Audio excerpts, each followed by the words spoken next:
Hi, and welcome to the Ask Steph show. On today's episode, I'm going to answer the question, how can I work on building my abs better?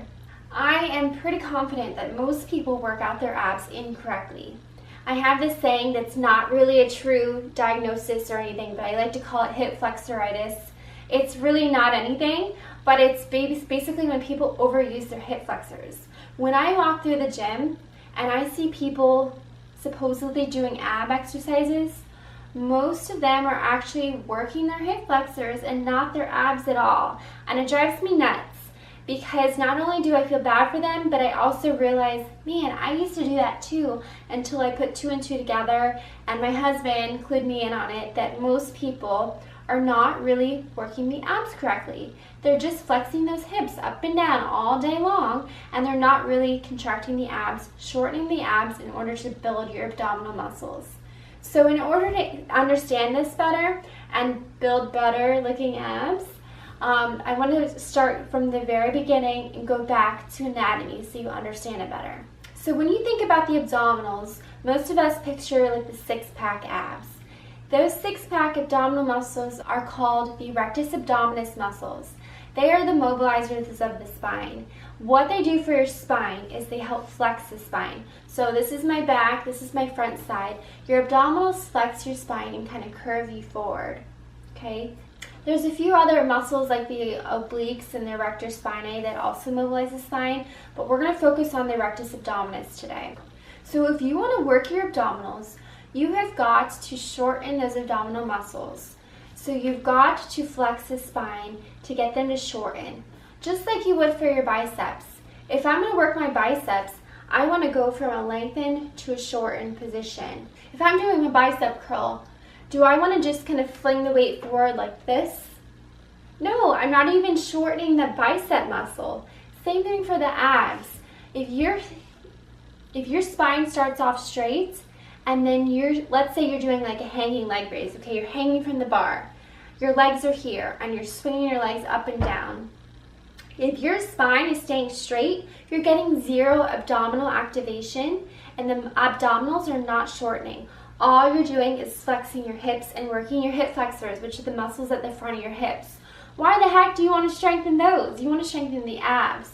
So in order to strengthen the abs, when you raise those legs, you've got to get some flexion in your spine too. You've got to get some shortening of those abdominals in with the motion.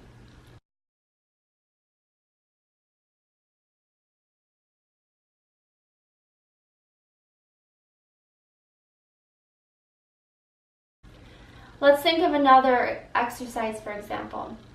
The Roman chair. On the Roman chair, you sit back against it, your forearms are in place here, and you're doing the same movement. You're flexing the legs up and down, flexing the hip up and down. Your back is flat against the platform. But in order to effectively shorten your abs and work them most optimally, you've got to flex the spine as well. You've got to get that pelvis tilted under as you raise the legs.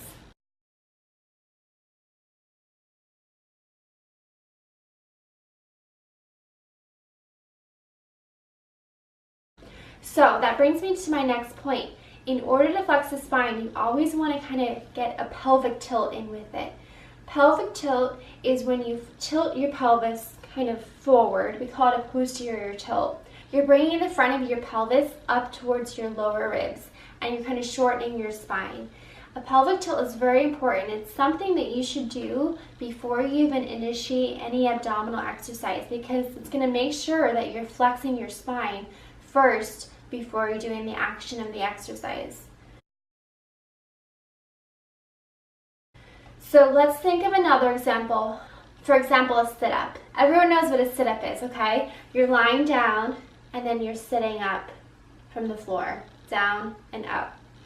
If you want to get some flexion in the spine first while you're lying down, you've got to get a pelvic tilt in. That's going to achieve that spine flexion, a little bit of a tilt first, and then as you sit all the way up, you keep that tilt, you keep that spine flexed up and down.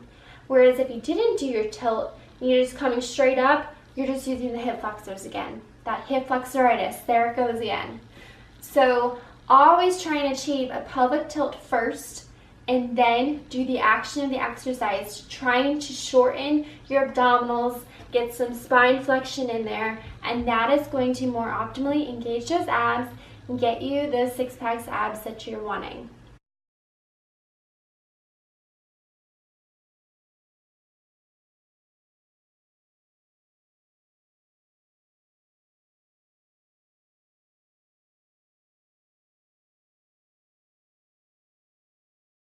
Now, don't forget, body fat plays a huge role into whether those abs are visible or not.